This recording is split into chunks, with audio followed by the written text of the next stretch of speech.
Hey folks, Coach Mike Thomas here. I'm excited to share with you this philosophy to make plant-based eating, or quite frankly, anything that you do in transitioning to a lifestyle behavior change like eating more healthy or moving more, this is going to make it sustainable. The title of this is called Do B Minus Work, and it's a philosophy that I have used for nearly 5-6 years as a plant-based eater, and many of my clients also use this as well. It's all about sustainable behavior change.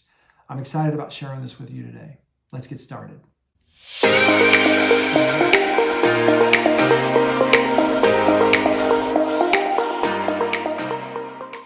So welcome to this video and welcome to this channel. If you're new to my channel, my name is Mike Thomas. I'm a registered pharmacist turned certified health coach. I help people to lose weight by incorporating more plants in their diet. That's what today's topic is all about, and I'm excited about sharing that with you. Before we get started, I also want to share with you that I have an ebook that I've written, and it's all about sustainable behavior change. Making Change Stick is the name of the book, and it's readily available for you for free in the description below. Feel free to click on that link if you're interested in that. So just kicking off and discussing some overall numbers, the FDA recommends that women have and consume around 2,000 calories a day, and men about 2,500 calories a day. But in America, what we're having on a consistent basis is we're consuming over 3,500 calories a day. And this is the biggest reason that we have the obesity epidemic going on in America today. 70% of Americans are either overweight or obese, right? So there's this huge opportunity. So having said that, and knowing those rough numbers, because they are rough for individuals, everything's specific for individual people, it gives you an idea of where the opportunity is, right? So if we look at what we consume on a daily basis, where do those calories come from, right? So again, these are rough numbers, but about 60% of the calories that we consume come from processed foods, right? Processed foods weren't even around a couple hundred years ago, weren't even around about 100 years ago, right? 30% come from animal products. And only 10%, roughly about 10%, come from whole plant foods, vegetables, fruits, nuts, seeds, legumes, grains, etc., right? So think about that 10%. That's where the opportunity is. What would happen if we're increasing that number to 20% or 30% or 60%?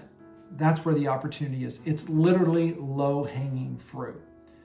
This video discusses this topic and how you can instill that to increase that number to the degree that makes the most sense for you and in a sustainable manner. So some feedback that I've recently received from people that are watching me, that are following me, etc., is that I just can't do that. I can't eat all those plants. It's something that would be miserable for me. And the perception is that I'm miserable and I've got this self-discipline, and my clients have this self-discipline as well.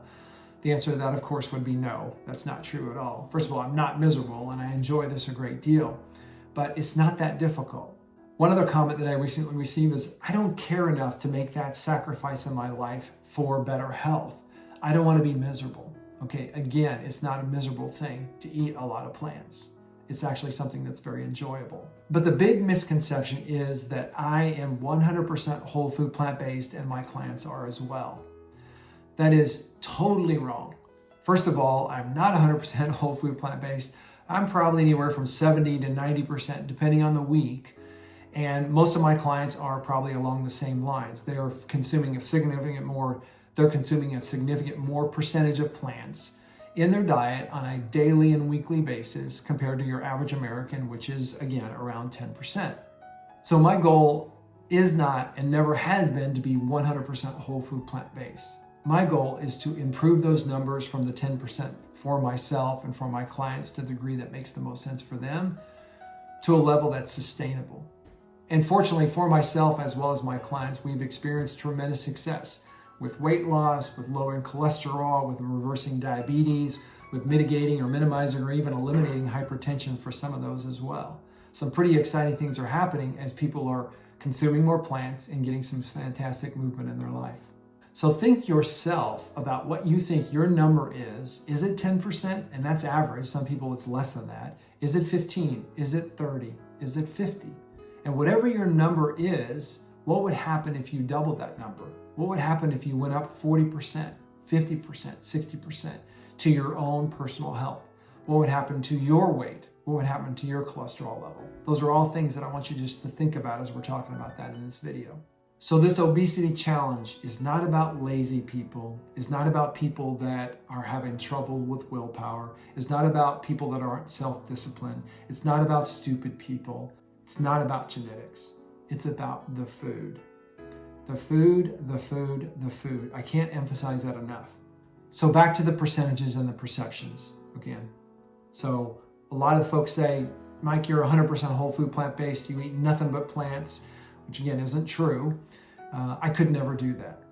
I want to work through some of those perceptions, right? Again, the first one is I'm 100% whole food plant-based. Again, not true. Another perception is that I eat salad 24/7. Again, not true. My clients don't eat salad 24/7. A perception is that I'm unhappy and I'm hungry most of the time. I'm almost never hungry. I can eat as much food as I want of the specific kinds of foods that I eat. And I'm very happy and enjoy it, which is why it's sustainable. So like I said, I'm probably about 80% whole food plant-based. And this is what gets to the key of this specific video. How is this possible? How do I establish this as a routine and do what's called B- work? Okay. So I have a routine in my life, and I work with my clients in doing the same thing as we go through a weekly cycle of what does each day look like. And so this isn't necessarily how this works in my life, but I'm just going to use the example of a typical work week, Monday through Friday with the weekends, okay? So the Monday through Friday piece is going to be the days that you do really well in consuming the plants in your life because you've established a routine of breakfast, you've established a routine for lunch, and you've established a routine for dinner. And let's just say those days you do extremely well. Well as in a higher percentage, 70% plants, 80% plants, some days even 100% plants. You're drinking nothing but water throughout the day. You're fueling your body with amazing foods. Again, for the sake of example, on the weekends, it's the days that you go off plan. And those are the days that you eat 10%, 30%, 40% whole food plant-based. You understand that that's part of, quote unquote, how you roll. This is your routine, right? That's primarily what makes this sustainable. You know that when you go and when you have your regular work week, Monday through Friday, just using this as an example, you're going to eat pretty clean and pretty healthy in those days. And on the weekends, you're not going to eat as healthy, but you're going to still do okay. Let's say you do 30% plants on Saturday and 40 or 50% plants on Sunday, right? If you take the average of your 5 days, Monday through Friday, and then you add in your Saturday and your Sunday, overall, you actually did B- work. You did pretty decently. The big thing that I want to share with you in this process is what's going on in your mind on Saturday and Sunday, and then what happens on Monday morning. If you know ahead of time that you're going to have these occasions where you're going to go out to eat, if you know ahead of time when you're going to have people come over and eat dinner with you and you're going to share a meal with them, you're going to have occasions where you go off, quote unquote, the plan. And you understand that's part of this and that's how you roll. Because you understand that you're in such a great emotional place and you continue with the process, what you're doing to consume healthy plants throughout your routine. That's incredibly important to understand. And when you grasp that concept that this is how you roll on a consistent basis, you can have this to be sustainable. Very different than the thoughts that are going on in your head when you feel like you got to be perfect at this plant-based thing. That's totally untrue. You can go from 10% plants, which is the average American today, to 60 or 70% plant and have significant improvement in things like obesity, cholesterol level, etc. Because you won't be consuming a lot of the junk that's out there, the salt, the oil, the sugar, etc. So looking at the big picture, how the concept of do B- work is the following. You do really, really well some days, and some days you don't, but they're either planned for or you know ahead of time that those are going to happen. And you look at the whole big picture of how you're consuming food over the course of the week or the bi-week or the month, and you can see big picture, you're doing significantly better than you were doing before. And ultimately, you're getting good results that you're looking for in the process. This routine or this flexibility with the routine is why this is sustainable.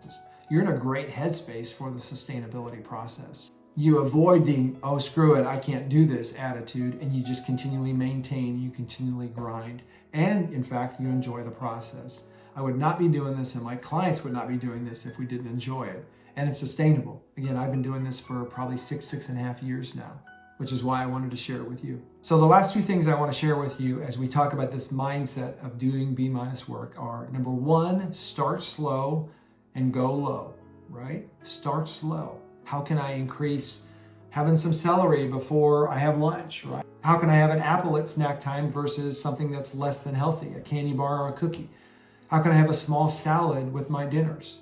So start slow and continually build up from there is the first thing I want to share with you in this concept.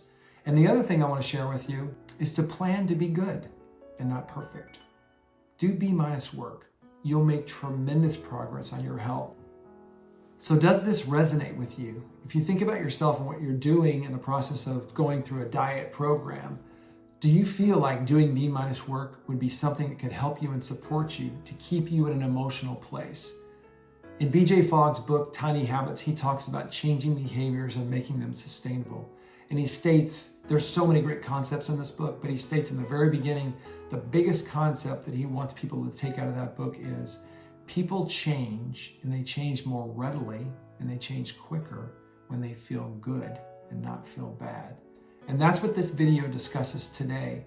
People go into a really negative or bad emotional place when they go off plan because they were not perfect. This is not about perfection.